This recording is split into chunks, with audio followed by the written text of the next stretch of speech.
inglés, un imperialismo alemán, un imperialismo japonés, todos con el mismo corte, que habían pasado de otra etapa en la que se consideraba que lo importante no era la conquista territorial, sino la conquista de las riquezas, ¿no?, naturales de un país mediante un tipo de comercio proteccionista y completamente cerrado. Entonces, en ese contexto, el imperialismo era una etapa del desarrollo del capitalismo. Dentro de ese contexto es que surgió la obra de Víctor Raúl, El antiimperialismo y el APRA, que no se le puede entender fuera de ese contexto. Una de las primeras cosas que dijo Víctor Raúl, a pesar del escándalo que ello causó en los comunistas de la época: nuestro principal enemigo no es el imperialismo inglés, que está muy lejos de nosotros, sino es el imperialismo norteamericano. Tienen razón los socialistas y comunistas europeos cuando critican al imperialismo yanqui, porque ellos sufren la influencia del imperialismo yanqui, pero nosotros sufrimos la influencia del imperialismo norteamericano. Estaba dentro de ese país. Pasa poco tiempo, 20 años, que no es nada dentro de la historia, y eso cambió completamente. Ya no habían multiplicidad de imperialismos del mismo corte económico capitalista con una tendencia nacional, sino solo dos imperialismos: el imperialismo yanqui y el imperialismo ruso, uno producto del capitalismo privado y el otro producto del capitalismo de Estado. Esto obligaba a cambiar todos los. Y es en ese contexto que escribió Víctor Raúl 30 años de aprismo. No se puede entender 30 años de aprismo sin esta etapa, sin esta nueva orientación. Ahí va cambiando todo. Pero se da un fenómeno especial a inicios de la década del 70, que tampoco es algo que se ha puesto de relieve, donde surge un nuevo imperialismo financiero. ¿En qué consiste este imperialismo? ¿Cuál fue su punto de partida? Cuando el general de Gaulle tocó la puerta de los Estados Unidos y les dijo: acá tienen su papel moneda, denme el dólar, que era el patrón que tenía en ese momento esa moneda, que le corresponde, Estados Unidos rompió toda esa tradición de milenios del papel con respaldo en algo, de la moneda con respaldo de algo tangible. Esta moneda equivale a tantos gramos de oro, a tantos gramos de plata, de piedras preciosas. Ahí se quebró todo, creando una gran inestabilidad, porque eso no es normal, no es natural. ¿Y cuál fue la consecuencia inmediata? El enriquecimiento de esos países, porque recibían la riqueza del siglo XX, estaba vinculado a las tesis marxistas.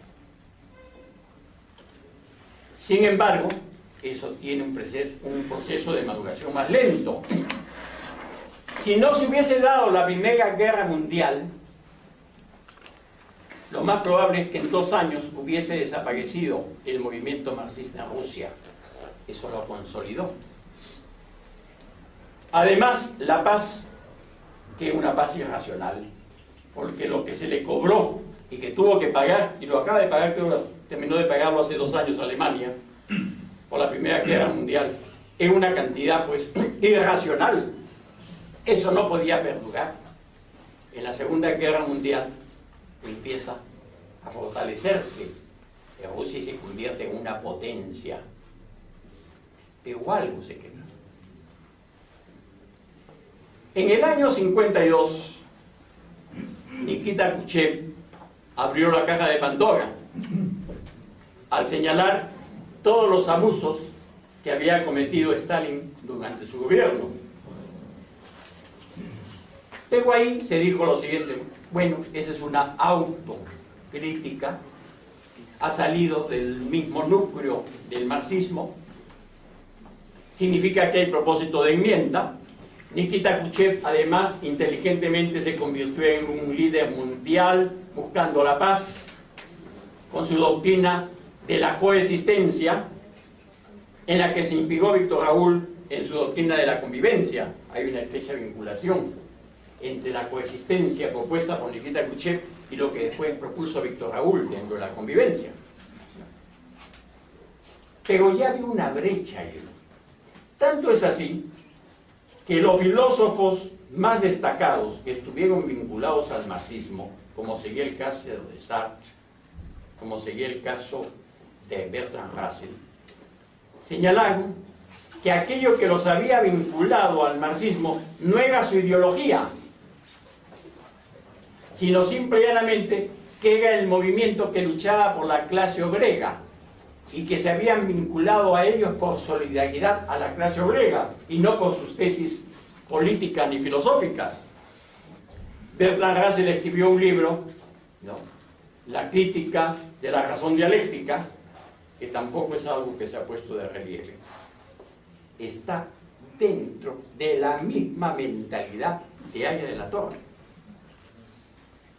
No habla del marxismo congelado, ¿no?, pero habla del marxismo con arteriosclerosis. Son nombres distintos, pero en el fondo es lo mismo. Y todo lo que va a señalar ahí, señala en estos dos tomos, esta guía completamente dentro de él. Si en algún momento tengo tiempo, voy a escribir un libro sobre la vinculación, la relación que hay entre la crítica de la razón dialéctica de Sartre y el pensamiento de Aya de la Torre, porque hay mucha vinculación.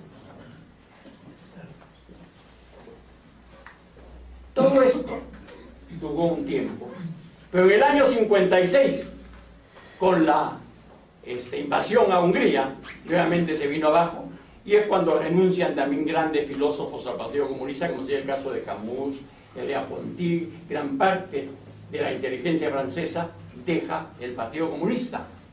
Pero hay algo que salvó al marxismo. Lo que lo salvó al marxismo fue fundamentalmente sus grandes logros tecnológicos a partir del 57, que tenía mucha distancia con la tecnología de Estados Unidos, cuando puso en órbita los primeros satélites artificiales en el mundo, cuando mandó a la Tierra Laica y todo lo demás. Esto creó pues toda una atmósfera diciendo que la técnica estaba con Rusia. Estados Unidos estaba a varios años de distancia de la técnica norteamericana. Todavía no se había dado ese vertiginoso desarrollo de Estados Unidos por la maquinita de emitir moneda sin respaldo.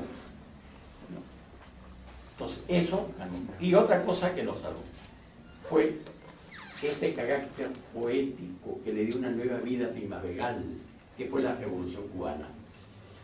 La Revolución Cubana, con todo ese rasgo poético de un pequeño país, de una pequeña isla que se enfrenta de modo trejo y permanece, hizo que se viese al marxismo con una aureola poética, romántica, que nunca la había tenido.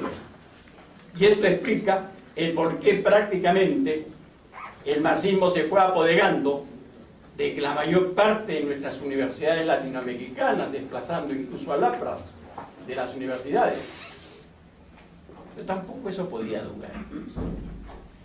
La cosa es que en el año 1968 se ve la ruptura completa.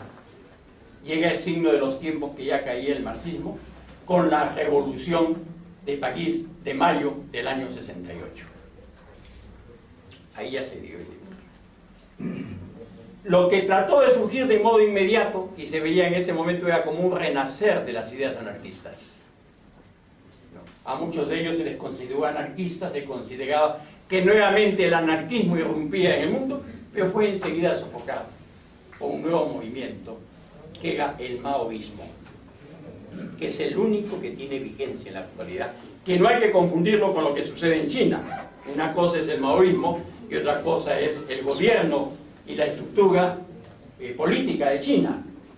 El maoísmo, con una nueva táctica. Ya dejó al lado la dictadura del proletariado, que es lo mismo que decir círculo cuadrado. Es una contradicción. No puede pues haber dictadura del proletariado, porque en el momento en que el proletariado triunfa, deja de ser proletariado.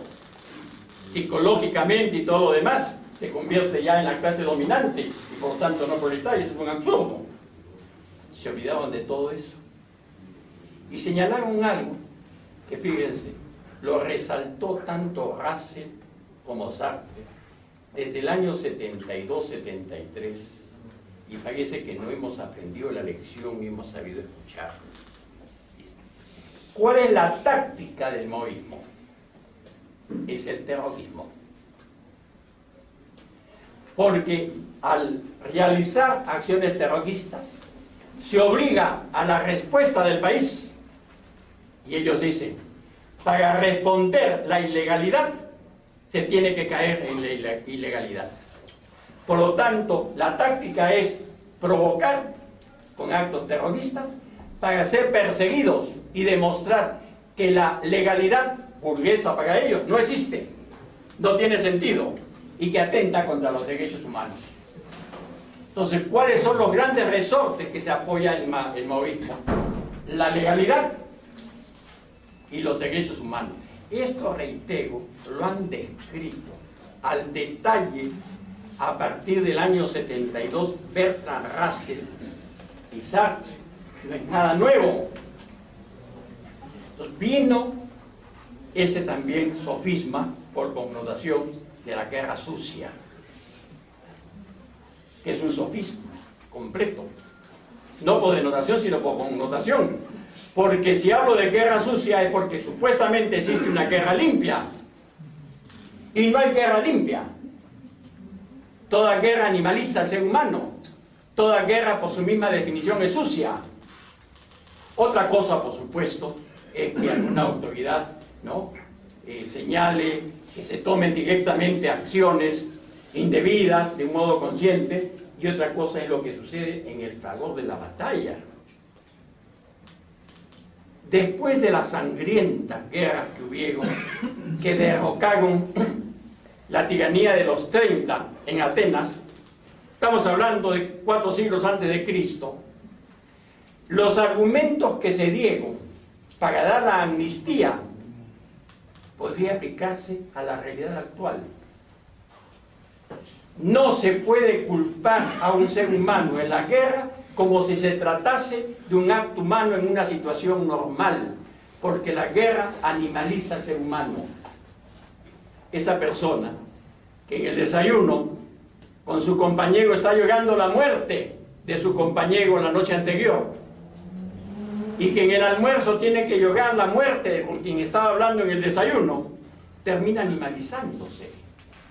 Por lo tanto, los culpables de la guerra son aquellos que injustamente la inician, pero no los ejecutores, porque hay que partir de un principio: el ser humano se va a animalizar. Esto ha sido tratado, además, exhaustivamente por los grandes tratadistas de la Edad Moderna. Es un punto que lo trata Locke, lo trata Hobbes, lo trata Spinoza. O sea, la guerra necesariamente trae consigo repercusiones psicológicas muy grandes. Hace que el hombre regrese a su estado salvaje, se animalice. Y esa es la táctica que tiene el maoísmo. Apoyarse en que el único modo de enfrentar sus actos terroristas es que el Estado caiga en la ilegalidad y que tiene en su defensa los derechos humanos que ellos no cumplen.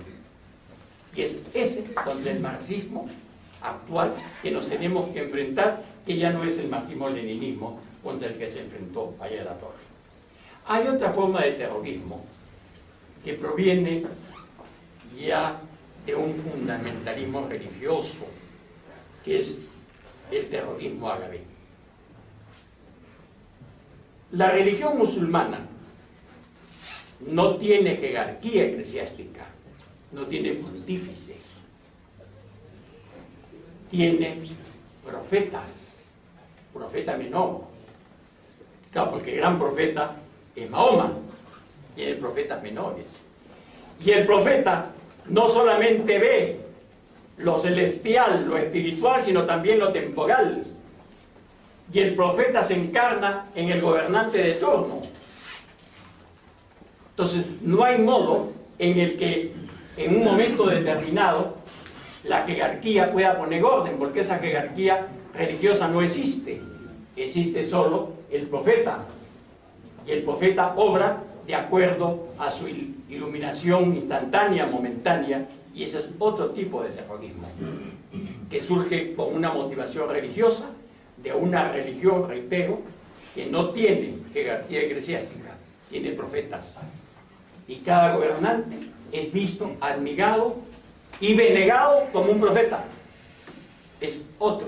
Entonces tenemos que estar preparados para este nuevo tipo, diríamos, de terrorismo, que está cada vez dirigiéndose más a la destrucción del mundo y que indudablemente hay que saberlo enfrentar.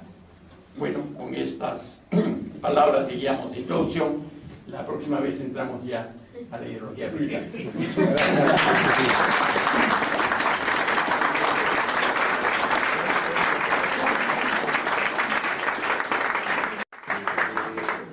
La idea de estos conversatorios, de estas conferencias, en que naturalmente agradecemos la inmensa información que nos trae, la riquísima manera de relacionar los acontecimientos de la historia para ponerlos en una actualidad visible, nos ha entregado Hugo, pero decía que nuestro empeño es terminar en una hora adecuada, que no exceda, ¿no?, el total de 2 horas.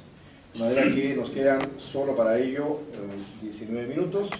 Vamos a hacer una ronda breve, por favor, breve y muy precisa de preguntas. Les ruego que no sean comentarios, sino preguntas, para recibir rápidamente la respuesta del doctor García Salaverry.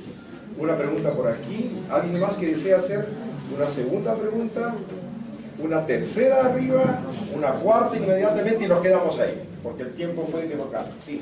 Bueno, te puedo felicitar a Hugo Salvatech por su brillante exposición.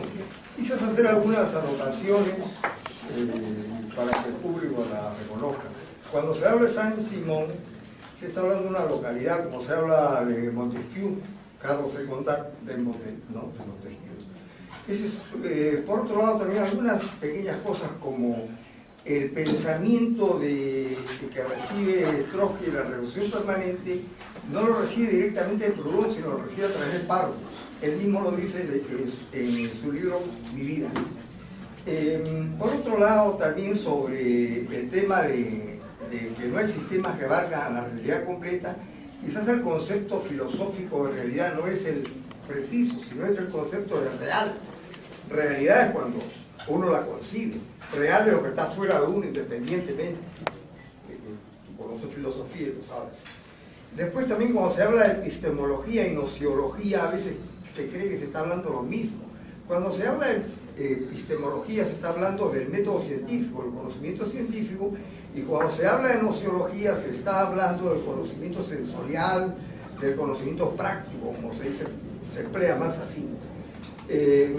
Todas estas anotaciones me parece son solo para no cambiar nada la brillante exposición de Hugo García Salaverry, y a la vez tocar también una parte que ha tocado de la Revolución Francesa del siglo XVIII. En el siglo XVIII hubieron 2 grandes fenómenos. Uno es el enciclopedismo, donde está Diderot, y no recuerdo el otro, creo que está Lambert. Y después vino la Ilustración, pero en esa gran época existía solo en toda Europa una monarquía, que era la de Inglaterra, que no era absoluta. Por eso que allí surgen Thomas Hobbes, que fue la primera concepción secular del Estado. Ya no se explicaba como el Estado provenía de Dios, sino eran los hombres malos que tenían que unirse para defenderse y mantener una sociedad por el tiempo. Y también la de John Locke, que es, podríamos decir, un discípulo de Thomas Hobbes, ¿no? Ahora, estos fenómenos me parece que son importantes porque en la revolución